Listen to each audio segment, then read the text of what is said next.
ಇರೋ ಬಟ್ಟೆ ನಾನ್ ನೋಡಿ ಸಣ್ಣ ಗುಟ್ಟೆ ಯಾರ ಮಗಳು ಕಾಣೆ ಇವಳು ಲೈಟ್ ವೆಟ್ಟು ಚಿಟ್ಟೆ ಸಿಕ್ಕಾಪಟ್ಟೆ ಕ್ಯೂಟು ಫ್ರಮ್ ಕರ್ನಾಟಕ ಸ್ಟೇಟು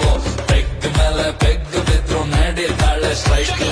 ಎಷ್ಟಂತ ಹೊಟ್ಟೆನ ಹಿಂದಕ್ಕೆ ಎಳ್ಕೊಂಡೆ ಇರೋಣ ಬಾಡಿನ ಫಿಟ್ ಆಗಿ ಇಟ್ಟಿದ್ದೆ ಹುಡುಗಿರಿಗೆ ಇಷ್ಟನ ಗಂಡನ ಬಿಟ್ಟು ಇನ್ಮೇಲೆ ವರ್ಕೌಟ್ ಮಾಡೋಣ ಕುಡಿಯೋದು ಇವತ್ತೇ ಲಾಸ್ಟ್ ಅಂತ ಅನ್ಕೊಂಡು ಕುಡಿಯೋಣ ಶನಿವಾರ ಮೈಯಲ್ಲಿ ಫುಲ್ಲು ಜೋಶಿದೆ ನಾಳೆ ಭಾನುವಾರ ರೆಸ್ಟಿಗೆ ಫುಲ್ಲು ಡೇ ಇದೆ ತಿನ್ನೋಕೆ ಖಾರ ಚಿಕನ್ನು ಫ್ರೈ ರೆಡಿ ಇದೆ ಲೋಟಕ್ಕೆ ಎಣ್ಣೆ ಬಿದ್ದ ಮೇಲೆ ಹೇಳಿ ಚಿಂತೆ ಏನಿದೆ